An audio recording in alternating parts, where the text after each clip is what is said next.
अस्सलाम वालेकुम वरहमतुल्लाहि वबरकातुहू। दोस्तों, आज हम इस वीडियो में बात करेंगे फंडामेंटल एनालिसिस की। शेयर मार्केट के अंदर दो तरह से लोग काम करते हैं। एक तो अपने पैसे का लॉन्ग टर्म के लिए इन्वेस्टमेंट करते हैं, उसके लिए फंडामेंटल एनालिसिस को सीखना बहुत ज़रूरी होता है। दूसरा, शॉर्ट टर्म में ट्रेडिंग करते हैं, उसके लिए हमको टेक्निकल एनालिसिस की ज़रूरत होती है। हम टेक्निकल एनालिसिस को सीख करके अपनी ट्रेडिंग को मजबूत बना सकते हैं। लेकिन ज़्यादा पैसा कमाना हो या वेल्थ क्रिएशन करना हो तो उसके लिए हमको इन्वेस्टमेंट ही करना पड़ेगा, और इन्वेस्टमेंट करने के लिए फंडामेंटल सीखना बहुत ज़रूरी होता है। क्योंकि आपको अपने इन्वेस्टमेंट से फ़ायदा जब ही मिलेगा जब आप अच्छी कंपनियों के अंदर अपना पैसा इन्वेस्ट करेंगे लॉन्ग टर्म के लिए। और अच्छी कंपनियों को तलाश करने के लिए आपको फंडामेंटल सीखना ज़रूरी होता है।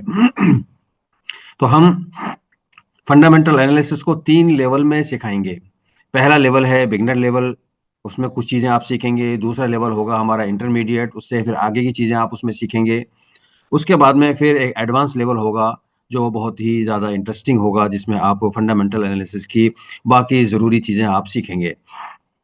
तो आज हम शुरू करते हैं बिगिनर लेवल को।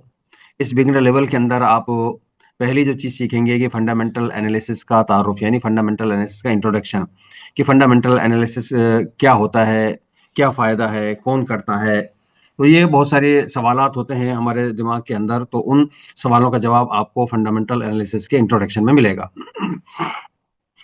अगली चीज़, इस बिगिनर लेवल के अंदर आप सीखेंगे कि इन्वेस्टर की ज़हनियत, यानी कि एक जो इन्वेस्टर है उसकी मेंटालिटी किस तरह होनी चाहिए, हमें कैसी मेंटालिटी डेवलप करके शेयर मार्केट के अंदर पैसा इन्वेस्ट करना चाहिए।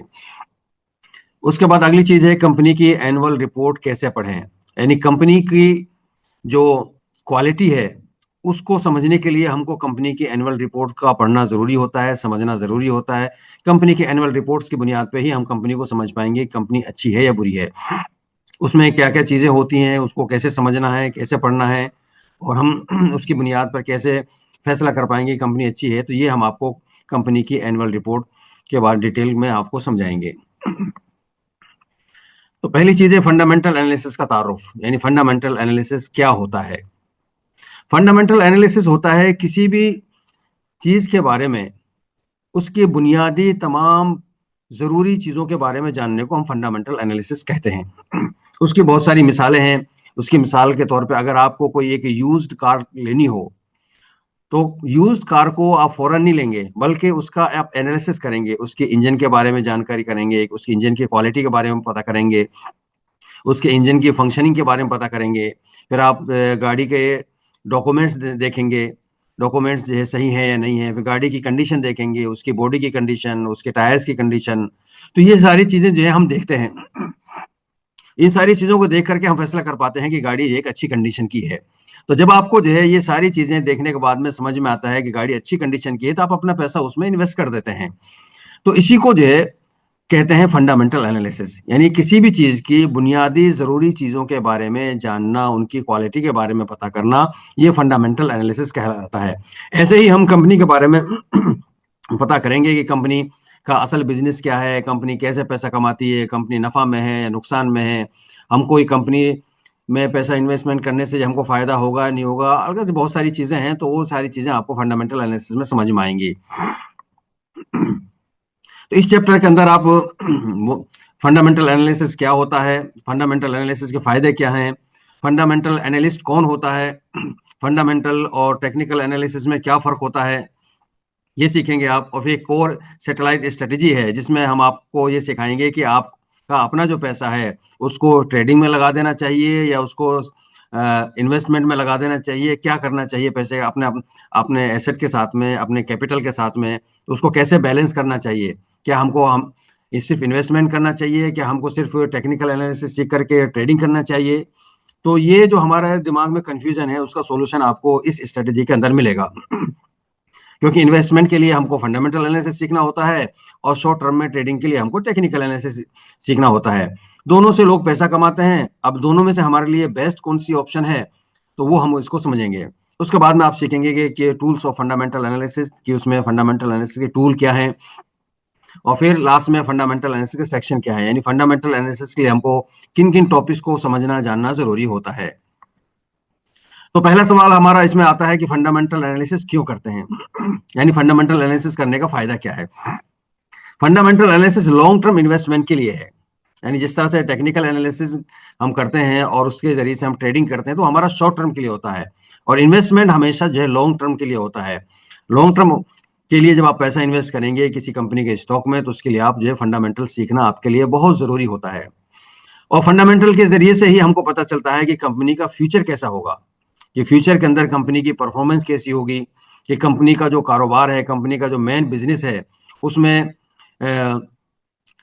बढ़ा वो इजाफा होगा, यानी वो बिजनेस बढ़ेगा या कम होगा, क्योंकि बिजनेस का बढ़ना जरूरी है। जब बिजनेस बढ़ेगा कंपनी का तो कंपनी ग्रो करेगी, कंपनी तरक्की करेगी। तो जब कंपनी तरक्की करेगी तो हमारा पैसा भी ग्रो करेगा। तो इसलिए जो है फंडामेंटल एनालिसिस की बुनियाद पर हम समझाएंगे कि कंपनी किन किन चीजों की वजह से हमको लग रही है कि कंपनी का फ्यूचर बहुत ब्राइट है, बहुत रोशन है, और फ्यूचर में कंपनी बहुत अच्छे से परफॉर्म करेगी, इसलिए जो है हम इस कंपनी में इन्वेस्टमेंट कर सकते हैं। फंडामेंटल एनालिसिस की मदद से हम ये पता कर पाएंगे कि फ्यूचर में ये कंपनी नफा में होगी या नुकसान में होगी। लेकिन इस चीज का जो है जो दारोमदार है, ये चीज डिपेंड करती है बहुत सारे सेक्टर्स पर, बहुत सारी जो है बातों पर। अब वो क्या चीजें हैं, क्या बातें हैं जिनको हम पता करके ये समझ पाएंगे कि वाकई ये कंपनी फ्यूचर के अंदर बहुत अच्छी ग्रोथ आएगी इसके अंदर। तो ये सारी चीजें हमको फंडामेंटल एनालिसिस में समझना जरूरी होता है, इसलिए हम फंडामेंटल एनालिसिस करते हैं। तो ओवरऑल हम ये समझ सकते हैं कि फंडामेंटल एनालिसिस करके हम अपना पैसा वेस्ट होने से बचाते हैं। कि अगर आपने फंडामेंटल एनालिसिस नहीं किया और आपने बगैर फंडामेंटल एनालिसिस किए हुए किसी भी कंपनी में अपना पैसा इन्वेस्ट कर दिया और वो कंपनी अच्छी नहीं निकली, उस कंपनी की ग्रोथ नहीं हुई, तो आपका पैसा जो है बर्बाद हो जाएगा, आपको नफा नहीं मिलेगा।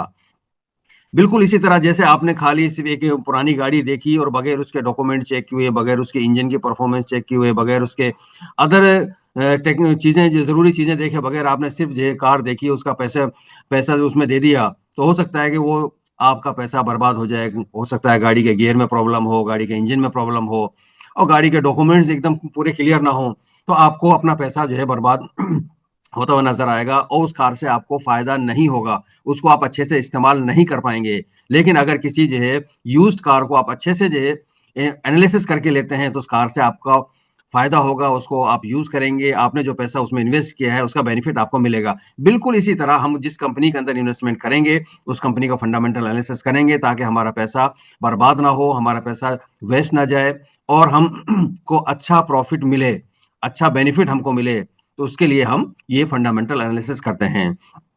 तो अब आगे एक एक करके सारे सवालात के जवाब हम आपको देंगे और एक एक टॉपिक को एक एक वीडियो में समझाया जाएगा। तो इसलिए आप जो है बने रहिए हमारे साथ में, अगला जो टॉपिक होगा वो इसके नेक्स्ट वीडियो में कवर किया जाएगा।